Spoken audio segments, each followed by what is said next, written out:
नमस्ते दोस्तों, स्वागत है आपका आपके अपने YouTube चैनल ट्रेंडिंग स्टॉक्स में। आज 17 दिसंबर ट्यूसडे का दिन। आज के दिन के लिए जिन स्टॉक्स को हमने स्विंग ट्रेडिंग के पॉइंट ऑफ व्यू से आइडेंटिफाई किया था, चलिए वीडियो शुरू करते हैं और इन तीनों स्टॉक्स का एनालिसिस देखते हैं। तो सबसे पहला स्टॉक था जेवी कैम एंड फार्मा। जेवी कैम फार्मा हमने इस रीजन से सिलेक्ट किया था, परफेक्टली ट्रेंडिंग स्टॉक है और कंटिन्यूसली अपनी 20 वीक और 50 वीक एक्सपोनेंशियल मूविंग एवरेजेस पर सपोर्ट लेकर के बाउंस बैक करता रहता था। डेली टाइम फ्रेम पर देख लेते हैं। हमने जो बाइंग रखा था हमने इस स्टॉक का 1740 से 1800 के बीच में। देखते हैं इस स्टॉक ने आज के दिन में लो कितना लगाया। लो इसने 1796 का लगाया, मतलब हमारी बाइंग रेंज में एंटर हुआ लेकिन हायर एंड के ऊपर एंटर हुआ और वहां से बहुत बढ़िया रिजेक्शन इस स्टॉक ने दिखाया। तो अगर आपने एंट्री ले ली होती, थोड़ी मुश्किल होती क्योंकि बिल्कुल हायर एंड के ऊपर ही, टॉप एंड के ऊपर ही एंट्री मिली आपको, लेकिन अगर आपने एंट्री ले ली होती तो आप ऑलरेडी 1 से 1.5% के प्रॉफिट में स्टॉक के अंदर में बैठे होते। तो बहुत बढ़िया ट्रेड हो जाता आपका, अच्छी खासी एंट्री हो जाती। वीकली टाइम फ्रेम पर भी आपको वही रिजेक्शन का लॉजिक दिख रहा है जो हमने डिस्कस किया था कि 20 वीक एक्सपोनेंशियल मूविंग एवरेज से बढ़िया बाउंस बैक दिखाएगा ये स्टॉक, और एग्जैक्टली वही हो रहा है। तो अगर एंट्री ले ली तो बहुत अच्छा, अभी स्टॉक को वॉच लिस्ट पे लगाइए और एक स्टॉप लॉस हिट लगा करके इसको अपने टारगेट की तरफ अग्रसर होता हुआ देखिए। छोटा सा स्टॉप लॉस रहेगा और 5% का पूरा टारगेट रहेगा। अगर ये ट्रेड लिया तो डेफिनेटली वीडियो को लाइक कीजिए और कमेंट बॉक्स में भी मेंशन कीजिए कि आपने कितने पैसों पर ये स्टॉक के अंदर में एंट्री करी थी।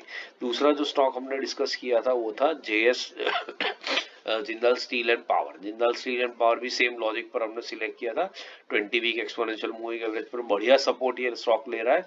मैं आपको वॉल्यूम्स दिखा दूं तो आपको यहाँ पर क्लियरली दिखेगा कि कम वॉल्यूम्स के ऊपर ये रिट्रेसमेंट हो रहा है। देख सकते हैं कि आज की रेड कैंडल नीचे आई है पिछले हफ्ते की ग्रीन कैंडल की जितनी साइज है, लेकिन वॉल्यूम में जमीन आसमान का फर्क है, विच इज इंडिकेटिंग कि इस हफ्ते में सिर्फ ये रिट्रेसमेंट ही हो रहा है। डेली टाइम फ्रेम पर देख लेते हैं। हमने इसमें 951 से 969 के बीच में बाइंग रेंज रखी थी, 942 के नीचे स्टॉप लॉस था। तो यहां से देखते हैं तो स्टॉक ने लो लगाया 947 का, मतलब हमारी बाइंग रेंज बिल्कुल लोवेस्ट एंड तक गया है लेकिन स्टॉप लॉस को हिट नहीं किया। डेली टाइम फ्रेम पर भी 20 डे एक्सपोनेंशियल मूविंग एवरेज सही सपोर्ट ले रहा है। वॉल्यूम्स में भी काफी बड़ी गिरावट है जो आपको यहाँ पर दिख रही है, विच इज इंडिकेटिंग कि डेली टाइम फ्रेम पर भी ये स्टॉक पॉजिटिव ही कर रहा है और 20 डे एक्सपोनेंशियल मूविंग एवरेज से बाउंस बैक ही दिखा रहा है। तो इस स्टॉक में भी आपकी अच्छी खासी एंट्री हो गई होगी। कॉस्ट टू कॉस्ट बेसिस पे आप होंगे या एक हल्के से लॉस में भी हो सकते हैं अगर थोड़ा हायर मिड रेंज में आपने एंट्री कर ली तो।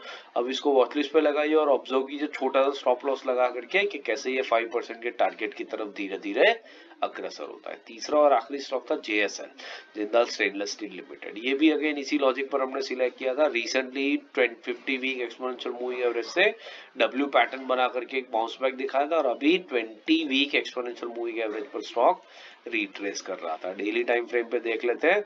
इस स्टॉक में हमने जो बाइंग रखा था वो था 727 से 741 के बीच में। आज के दिन में देख लेते हैं इस स्टॉक ने कैंडल तो एकदम बिल्कुल छोटी सी बनाई है, जहां ओपनिंग वहीं पर क्लोजिंग, लेकिन लो लगाया 738 का। 738 मतलब हमारी बाइंग रेंज के खासा अंदर तो आ गया। आपकी अच्छी खासी एंट्री हो गई होगी इसके अंदर में और एक हल्के से आधे % के प्रॉफिट में आप डेफिनेटली स्टॉक के अंदर में बैठे होंगे। और बस अब इसको भी वॉच लिस्ट पे लगाइए और ऑब्जर्व कीजिए कैसे ही अपने टारगेट की तरफ जाता है, एक छोटा सा स्टॉप लॉस लगा करके बढ़िया रिस्क रिवॉर्ड के साथ में। आशा करता हूँ ये एनालिसिस आपको समझ में आ रहा है और पसंद आ रहा है। पसंद आ रहा है तो वीडियो को लाइक जरूर कीजिएगा और चैनल को अपने दोस्तों के साथ शेयर भी जरूर से कीजिएगा। बाकी इंट्राडे स्विंग और पोजिशनल के वीडियोस मैंने यहाँ पर स्क्रीन पर रख दिए, तो इनको देखिए, सीखते रहिए और मार्केट से पैसा कमाते रहिए। Thank you and have a great trading day tomorrow.